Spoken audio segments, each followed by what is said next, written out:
안녕하세요. 곽기영 교수입니다. 이번 시간에는 더미 변수를 이용한 회귀 분석에 대해서 살펴보겠습니다. 선형 회귀 분석을 위해서는 변수들이 모두 간격 척도나 비율 척도로 측정된 연속형 변수여야 합니다. 하지만 독립 변수의 경우에는 명목 척도나 서열 척도와 같은 범주형 변수로 측정되었다 하더라도 이 변수를 더미 변수로 변환하면 회귀 분석을 수행을 할 수가 있습니다.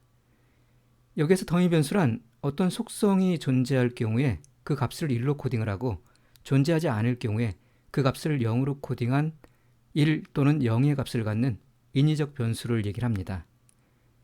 더미 변수를 이용한 회귀 분석을 통해서 얻게 되는 회귀 계수는 1로 코딩된 범주가 종속 변수에 미치는 영향을 나타냅니다. 예를 들어서 성별이 소득에 미치는 영향에 관심이 있다고 했을 때 성별을 그대로 독립 변수로 사용을 해서 소득에 미치는 영향을 분석하기 위한 회귀 모델을 구축할 수는 없습니다. 왜냐하면 성별은 남자 또는 여자 두 개의 범주를 갖는 범주형 변수이기 때문입니다. 이럴 때 성별과 같은 명목 변수는 남자는 1, 여자는 0으로 코딩된 더미 변수로 변환해서 사용을 할 수가 있습니다. 이 성별 더미 변수를 독립 변수로 이용을 하고 소득을 종속 변수로 사용한 회귀 모델에서 회귀 분석을 통해 얻게 되는 회귀 계수는 코드 값이 1인 범주, 즉 남자 범주의 소득에 대한 영향을 나타냅니다. 성별 더미 변수 값이 0일 경우에는 소득의 예측 값은 절편인 베타 제로가 됩니다. 성별 더미 변수 값이 1이면 소득의 예측 값은 베타 제로 플러스 베타 1이 됩니다. 따라서 이 회귀 모델에서 성별 더미 변수의 회귀 계수 베타 1은 1로 코딩된 범주인 남자와 0으로 코딩된 범주인 여자 간의 종속 변수 예측값인 소득의 차이를 나타내게 됩니다. 만일 이 더미 변수의 회귀 계수가 통계적으로 유의하다면 성별은 소득과 관련이 있다라고 말을 할 수가 있습니다. 다시 말해서 모집단에서 베타 1이 0이 아니라면 성별에 따라서 소득은 차이가 존재한다라고 결론을 내릴 수가 있습니다. 성별과 같이 더미 변수로 변환할 독립 변수의 범주가 두 가지뿐일 때는 기존 변수를 그대로 하나의 더미 변수로 변환할 수가 있습니다. 하지만 독립 변수 범주의 개수가 2개를 초과하여 3개 이상일 때는 더미 변수가 추가로 필요합니다. 예를 들어서 계절이 매출액에 미치는 영향에 관심이 있다고 했을 때 계절 변수를 그대로 독립 변수로 사용을 해서 매출액을 예측하기 위한 회귀 모델을 구축할 수는 없습니다. 왜냐하면 계절 변수는 4개의 범주를 갖는 범주형 변수이기 때문입니다. 그래서 이 봄, 여름, 가을, 겨울 4개의 범주를 갖는 범주형 변수를 더미 변수로 변환을 해서 회귀 모델을 구축을 합니다. 필요한 더미 변수의 개수는 범주의 개수보다 하나 작습니다. 여기는 범주의 개수가 4개이기 때문에 필요한 더미 변수의 개수는 3개가 됩니다. D1, D2, D3 3개의 더미 변수를 이용해서 원래의 계절 변수에 4개의 범주를 표현을 하게 됩니다. 3개의 더미 변수로 4개의 범주를 표현하기 위해서 먼저 해야 될 일은 기준 범주를 결정하는 일입니다. 기준 범주는 다른 범주와의 비교의 기준이 되는 범주로서 사용이 됩니다. 더미 변수의 값이 모두 0인 범주를 기준 범주로 정의를 합니다. 예를 들어서 봄을 기준 범주로 사용을 하게 되면 D1, D2, D3가 모두 0일 때 봄을 나타내게 됩니다. 나머지 범주는 3개의 더미 변수 가운데 하나의 값이 1인 경우로 정의가 됩니다. 예를 들어서 D1이 1이고 D2, D3가 0이면 그것은 여름을 나타냅니다. 그리고 D2가 1이고 D1, D3가 0이면 그것은 가을을 나타냅니다. D3만이 1이고 D1, D2가 0일 경우에는 겨울을 의미를 하게 됩니다. 일단 이렇게 더미 변수를 변환하면 더 이상 원래의 계절 변수는 분석에 사용되지가 않고 대신에 더미 변수 D1, D2, D3가 이용이 됩니다. 예를 들어서 가을은 하나의 변수값 3이 아니라 3개의 더미 변수 값으로 표현됩니다. 말씀드린 대로 D2는 1이고 D1과 D3가 0이면 얘는 가을을 의미를 합니다. 이렇게 정의된 더미 변수를 독립 변수로 이용을 해서 계절 요인이 종속 변수인 매출액에 미치는 영향을 분석하려면 이와 같은 다중 회귀 모델을 구축을 할 수가 있습니다. 이 회귀식에서 베타1, 베타2, 베타3는 각각 더미 변수 D1, D2, D3의 회귀수를 나타냅니다. 이 회귀수는 각 더미 변수에 대응되는 범주와 기준 범주 간의 종속 변수 값의 평균 차이를 의미를 합니다. D1, D2, D3가 모두 0이면 그것은 봄을 의미하고 따라서 봄의 평균 매출액은 절편인 베타 제로가 됩니다. D1이 1이고 D2, D3가 0이면 그것은 여름을 의미하고 따라서 베타 제로 플러스 베타 1이 여름의 평균 매출액이 됩니다.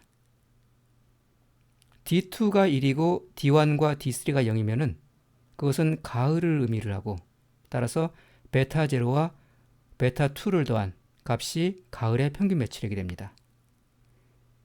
D3가 1이고 D1과 D2가 0이면 베타 제로 플러스 베타 3가 겨울의 평균 매출액을 나타내게 됩니다. 따라서 여기에서 베타 1은 여름과 봄 간의 평균 매출액의 차이를 나타내고 베타 2는 가을과 봄 간의 평균 매출액의 차이를, 그리고 베타 3는 겨울과 봄 간의 평균 매출액의 차이를 나타냅니다. 이처럼 기준 범주는 해석상의 기준이 되는 범주이기 때문에 연구자가 해석상의 편의를 고려해서 결정을 합니다. 추가로 더미 변수의 회귀수의 통계적 유의성을 검증을 해서 범주 간에 종속 변수의 평균값의 차이가 존재하는지를 검증할 수가 있습니다. 예를 들어서 베타 2가 통계적으로 유의하면은 가을과 봄 간의 평균 매출액의 차이가 모집단에서 존재한다라고 결론을 내릴 수가 있습니다. R을 이용을 해서 더미 변수를 이용한 회귀 분석을 수행하는 절차를 보다 구체적으로 살펴보겠습니다. 표준 패키지인 데이터셋 패키지에 포함되어 있는 인섹트 스프레이즈 데이터셋을 이용을 하겠습니다. 인섹트 스프레이즈 데이터셋에는 살충제에 대한 실험 데이터가 기록되어 있습니다. 6종류의 살충제를 각각 12개의 실험 공간에 살포한 다음에 살아남은 해충의 개수를 기록을 했습니다. 여기서 스프레이 변수는 독립 변수로서 사용될 예정이고 살충제의 종류를 나타냅니다. 팩터 형식의 범주형 변수로서 모두 6개의 레벨로 구성이 되어 있습니다. 6개의 레벨을 구체적으로 살펴보겠습니다.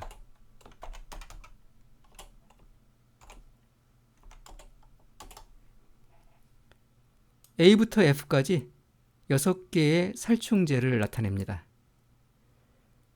카운트 변수는 종속 변수로서 사용될 예정이고 살아남은 해충의 개수를 나타냅니다. 이 데이터셋을 이용을 해서 살충제별로 살충 효과의 차이가 있는지를 회귀 분석을 이용을 해서 분석을 해보겠습니다. 먼저 살충제별로 살아남은 해충 수의 평균을 구해보겠습니다. t-apply 함수를 이용하면 집단별 평균을 구할 수가 있습니다. 첫 번째 인수에 계산하고자 하는 벡터를 지정을 합니다. 그리고 두 번째 인수에는 집단 변수를 지정을 합니다. 세 번째 인수에는 각 집단별로 계산에 사용할 함수를 지정을 합니다. 평균을 구할 거기 때문에 mean 함수를 지정을 해보겠습니다. 결과를 보시면은 A부터 F까지 살충제별로 살아남은 해충 수의 평균이 계산이 되어 있습니다. 보시는 것처럼 6개의 살충제별로 살아남은 해충 수의 평균이 큰 편차가 있는 것을 볼 수가 있습니다. 저러한 편차가 모집단에서 존재하는지를 더미 변수를 이용한 회귀 분석을 통해서 확인을 해보겠습니다. 더미 변수를 이용한 회귀 분석은 LM 함수를 동일하게 이용을 할 수가 있습니다. 선형 회귀 분석을 지원하는 LM 함수는 독립변수가 범주형 변수일 경우에, 즉 팩터일 경우에는 자동으로 더미 변수로 변환한 다음에 회귀 분석을 수행을 해줍니다. 그래서 일반적으로 회귀 분석을 수행하는 것과 동일한 방식으로 인수를 지정을 합니다. 첫 번째 인수의 포뮬러 형식으로 종속변수와 독립변수 간의 관계를 지정을 합니다. 종속변수는 살아남은 해충 개수인 카운트이고, 독립변수는 이 범주형 변수인 살충제의 종류를 나타내는 스프레이를 사용을 합니다. 데이터 인수에는 우리가 사용하고자 하는 데이터셋을 지정을 합니다. 회귀 분석 결과를 별도의 변수로 저장을 해보겠습니다.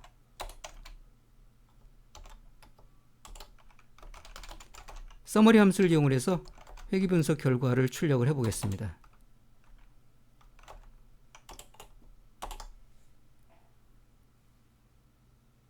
분석 결과를 보면은 절편을 제외하고 모두 5개의 회귀 개수가 출력이 됐습니다. 독립변수인 스프레이 변수는 6개의 범주를 갖고 있기 때문에 5개의 더미 변수로 변환이 됩니다. 여기에 사용된 이 더미 변수명은 원래의 변수명과 1로 코딩된 범주명을 결합해서 자동으로 생성이 됩니다. lm 함수는 기본적으로 첫 번째 범주를 기준 범주로 사용을 합니다. 여기서 첫 번째 범주는 살충제 A이기 때문에 A가 기준 범주로 사용이 됩니다. 컨트래스트 함수를 이용해서 더미 변수의 코딩 구조를 살펴볼 수가 있습니다.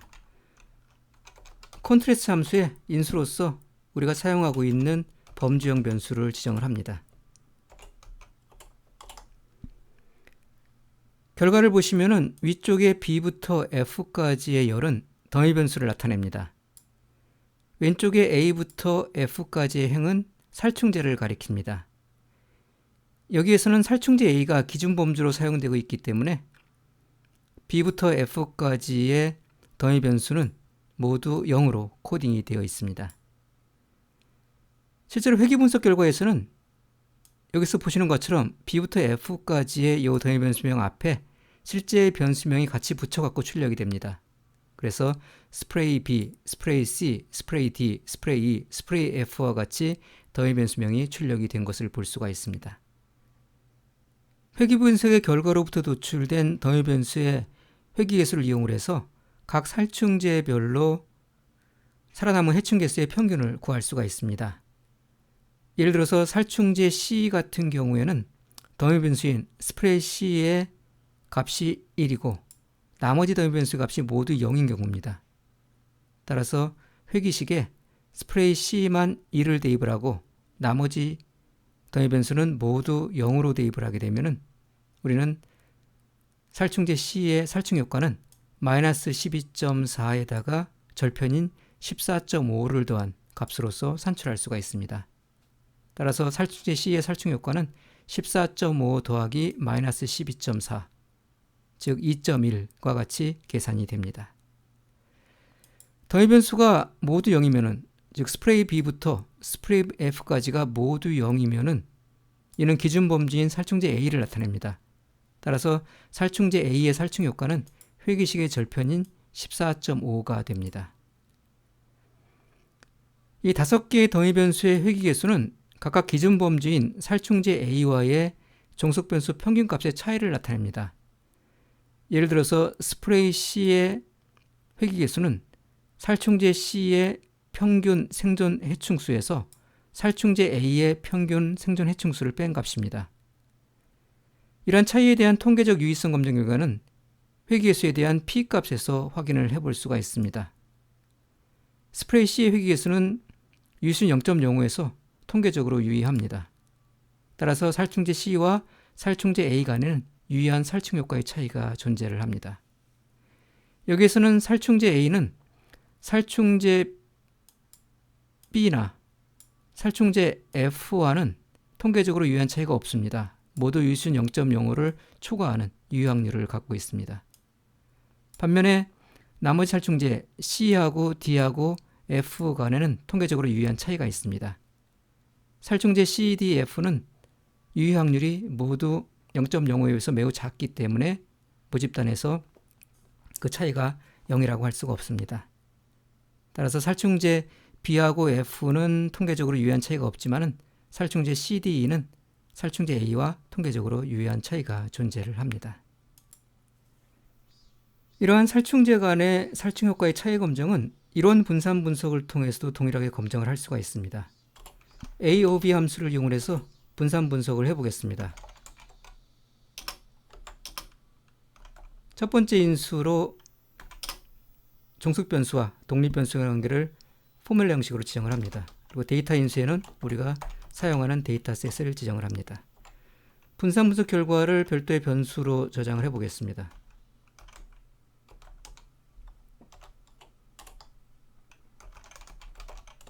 서머리 함수를 이용해서 분산 분석 결과를 출력을 해보겠습니다. 이러한 분석은 이미 분산 분석 강좌에서 다룬 적이 있습니다. 분산 분석 결과를 보시면은 유의 확률이 유의수준 0.05에 비해서 매우 작기 때문에 살충제 간에 통계적으로 유의한 차이가 있습니다. 살충제 간에 통계적으로 유의한 차이가 있기 때문에 우리는 어떤 살충제와 어떤 살충제가 차이가 있는지를 사후 분석을 통해서 확인을 해볼 수가 있습니다. 터키 HST 함수를 이용해서 사후 분석을 해보겠습니다.